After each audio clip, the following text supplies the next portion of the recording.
η κοινωνία έχει ανάγκη, για να μπορέσει να υπάρξει μια υποτυπώδης νέμεσης, μια μεγάλη και σοβαρή ουσιαστική συνταγματική αναθεώρηση.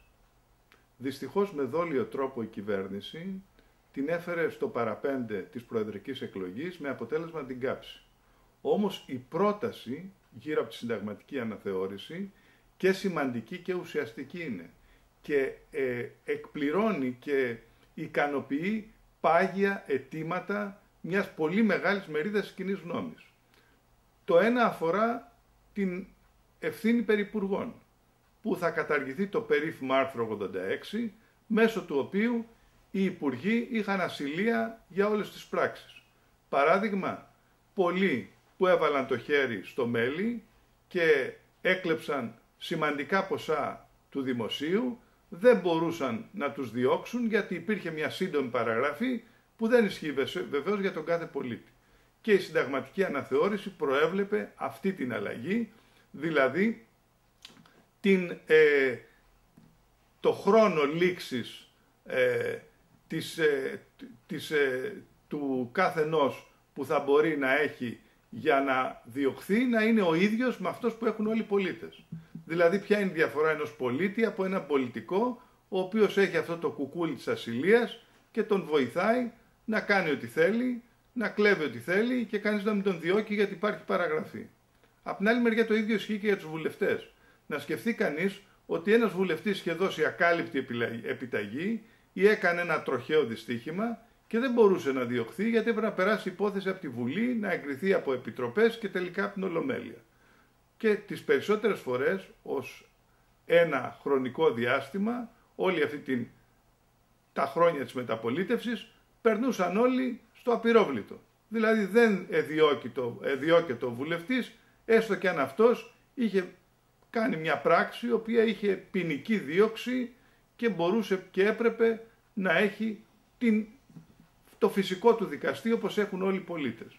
Αυτά τα δύο άρθρα που αφορούν τους βουλευτές από τη μια και τους υπουργούς από την άλλη, η συνταγματική αναθεώρηση επιχειρεί να θεραπεύσει. Και κυρίως σε ό,τι αφορά τους υπουργούς βεβαίως. Γιατί και οι βουλευτές από τη δική τους την πλευρά πρέπει να είναι και αυτοί υπόλογοι απέναντι του νόμου με ίσους όρους που είναι και όλοι οι πολίτες και ταυτόχρονα εάν ο κάθε ένας από αυτούς για το λόγο του λέει ό,τι μπορεί να πει, να μην διώκεται γιατί μόνο εκεί θα υπάρχει η πραγματική ασυλία. Μόνο ο λόγος εξαιρείται. Απ' την άλλη μεριά έχουμε το θέμα του αριθμού των βουλευτών που μπορεί να ρυθμιστεί βεβαίως και χωρίς συνταγματική μεταρρύθμιση. Σε μια χώρα σαν την Ελλάδα των 10 εκατομμυρίων και κατά αναλογία με τις άλλες ευρωπαϊκές χώρες, οι βουλευτές είναι πάνω από το 50% περισσότεροι.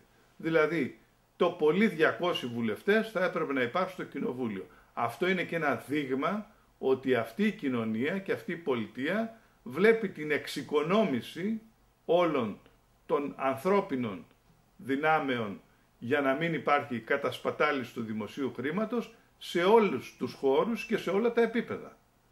Τέλος να πούμε και για την αναθεώρηση που αφορά και τον πρόεδρο της Δημοκρατίας. Και αυτό είναι ένα θέμα, το ένα αφορά τις εξουσίες του, οι οποίες είχαν αφαιρεθεί με την αναθεώρηση του 85 και πρέπει να έχει κάποιες εξουσίες για να μπορεί να τις ασκήσει και να μπορεί βεβαίως και να είναι ένα πρόσωπο κύρους ικανό να επιβάλλει και με το κύρους του μερικές κινήσεις της καρκέρα των πολιτικών, να τις προσδιορίσει προς μια κατεύθυνση είτε συνενετική, είτε να πάβουν να υπάρχουν οι ακρότητες, είτε να μην πηγαίνει η κυβέρνηση να υπογράψει ο πρόεδρος της Δημοκρατίας νομοσχέδια και αποφάσεις οι οποίες έχουν πολλά ερωτηματικά γύρω από την νομιμότητά τους και γύρω από τη συνταγματική τους σωστή κατεύθυνση. Δηλαδή να μην είναι αντισυνταγματικές. Γιατί πολλές αντισυνταγματικές πράξεις νομοθετικού περιεχομένου πέρασαν από τον πρόεδρο σαν να είναι ένα πρόσωπο άβουλο χωρίς καμία εξουσία που απλώς υπογράφει. Όπως λέγαν παλιότερα, απλώς προεδρεύει. Είναι δηλαδή όλα αυτά πολύ σημαντικά που μπορούν να δώσουν μια νέα εικόνα στο πολιτικό σκηνικό και να βάλουν νέους όρους στην πολιτική ζωή. Όπως οι θητείες θα έπρεπε να έχουν με βάση τα σημερινά δεδομένα και με την οικογενειοκρατία και με όλο αυτό το σύστημα της παρουσίας ενός προσώπου στο δημόσιο βίο 30 και 40 χρόνια, προκειμένου να περιοριστούν, θα έπρεπε βασικά, όπως συνέβαινε και στην αρχαία Αθήνα δηλαδή, να έχουμε 2 θητείες πλήρεις για όλα τα όργανα που ασκούν εξουσία και εκλέγονται. Έτσι θα μπορούσαν να είναι και παραγωγικοί και δημιουργικοί, αλλά μετά να υπάρχει και ο επόμενος, ο οποίος θα συνεχίσει την πορεία αυτή. Το θέμα είναι ότι δυστυχώς είπαμε με ευθύνη και της κυβέρνησης, αυτή η συνταγματική αναθεώρηση πηγαίνει για το 2021, είναι ένα δυσάρεστο θέμα που λυπεί και όλους τους πολίτες που αυτή τη στιγμή δεν το συνειδητοποιούν, μολονότι αυτό ήταν ένα αίτημα που ακούστηκε πολύ δυναμικά και στο Σύνταγμα από όλους τους αγανακτισμένους, αλλά και γενικότερα από την κοινωνία, όταν είδαν τους κλέφτες και τους απατεώνες της πολιτικής ζωής του τόπου να γελάνε με εμάς όλους και να πηγαίνουν και με θράσος και να βγαίνουν και σε επιτροπές της Βουλής και να λένε εντάξει, πήρα αυτά τα χρήματα, αλλά έχει παραγραφεί το αδίκημά μου.